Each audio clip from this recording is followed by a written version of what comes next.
दोस्तों नमस्कार। कर्नाटक में कल से अधिवेशन शुरू हो गया है और शुरू से ही बीजेपी के विधायक विधानसभा सभागृह में हंगामा मचाना शुरू कर रहे हैं। कल पहली बार कैसे जैसे तैसे विधानसभा का कार्यकाल शुरू कर लिया गया, लेकिन आज दूसरे दिन बीजेपी के सभी विधायकों ने कुछ विषय पर चर्चा करने के बजाय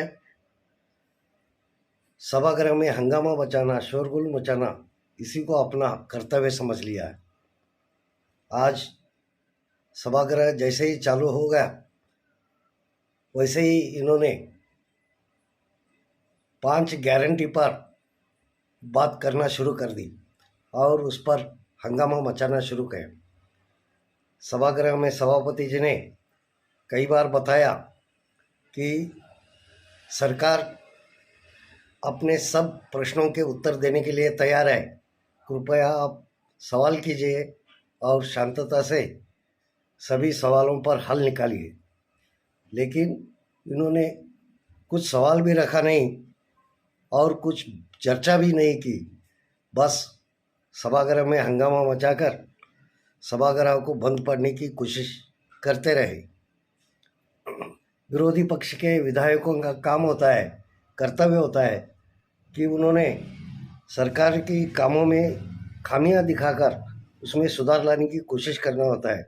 जो योजना सरकार ने जनता के हित में चलाए हैं उस योजना पर विरोधी पक्ष ने अपने सुझाव देकर या उसमें जो कमतरता रही है उस कमतरता को, खामियां को दूर कर कर अपना कर्तव्य निभाना होता है।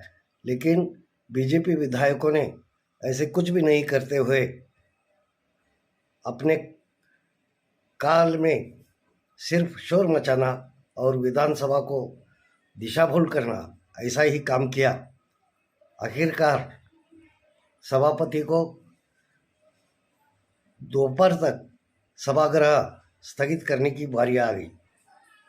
कर्नाटक में कांग्रेस सरकार सत्ता में आने के बाद पहली बार उन्होंने महिला शक्ति योजना शुरू की और उसमें उनको बहुत बड़ी सफलता हासिल हुई। महिला शक्ति योजना जो महिला को फ्री प्रवास करने की इजाज़त देती है, वो योजना बिना रोक टोक के जारी की गई और आज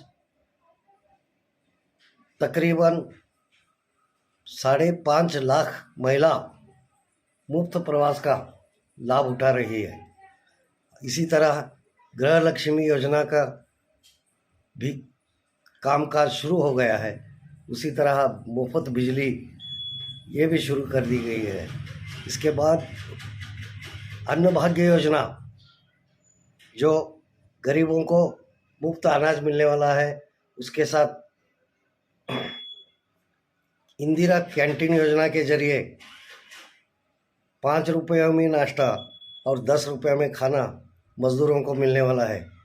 इस योजना से कर्नाटक की जनता में कोई भी आदमी भूखा नहीं रहेगा, ऐसी उम्मीद की जा रही है।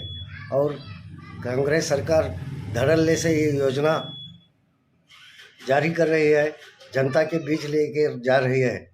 इस वजह से बीजेपी नेताओं को कुछ रास्ता नहीं सूझ रहा है कि जनता के सामने जाए तो कैसे जाए। हर योजना में गरीबों की सहायता ये बीजेपी के टेंडेंसी में नहीं है। गरीबों को जो कोई लेना होगा वो खरीद कर ही लेना होगा, ऐसी उनकी उम्मीद है। क्योंकि इसी जरिए से उद्योगपतियों के उद्योग चलते रहे और गरीबों को अपनी ज़िंदगी गरीबी में ही बिताना पड़े, ऐसी उनकी उद्दिष्ट है। कांग्रेस सरकार ने यह सभी योजना अस्तित्व में लाने के बाद आज प्रत्यक्ष विधानसभा सत्र में बीजेपी के 65 विधायकों ने जोर शोर से हंगामा किया और क्रिकेट ग्राउंड पर जिस तरह बच्चे करते हैं, युवक करते हैं, शोरगुल मचाते हैं, उसी तरह विधानसभा में शोरगुल मचाने की कोशिश की। लेकिन सभापति ने आज उनको वार्निंग दी है, अगर ऐसा ही चलता रहेगा तो सरकार से कुछ काम नहीं होगा और जनता की गालियां खानी पड़ेगी आप सबको। आप सब विधायक हैं और जनता को आपको जवाब देना पड़ेगा। इसकी आप जाने रखकर आगे अपनी कार्यकाल सभागृह का कार्यकाम पूरा होने दें। अभी कल दूसरा दिन है, कल तीसरा दिन आने वाला है, तो बीजेपी के विधायक किस तरह बर्ताव करते हैं ये जनता भी देख रही है। और अगर विधानसभा में कामकाज रोक लिया गया और सभी योजना ये गारंटी वापस लेने की जो कोशिश करा रहे हैं बीजेपी नेता, बीजेपी विधायक, पांचों गारंटी पीछे लेने के लिए ज़बरदस्ती कर रहे हैं, अगर ऐसा हो गया तो जनता का बहुत बड़ा नुकसान होने वाला है और इसकी जवाबदेही सिर्फ बीजेपी विधायकों को देना पड़ने वाला है। भाइयों, अगर अब तक हमने कर्नाटक सरकार की पूरी जानकारी आपको देने का प्रयास करते रहे हैं, अगर अब तक आपने हमारा चैनल सब्सक्राइब नहीं किया है तो तुरंत सब्सक्राइब करें और लाइक करें और अपने सुझाव हमें देते रहें। धन्यवाद।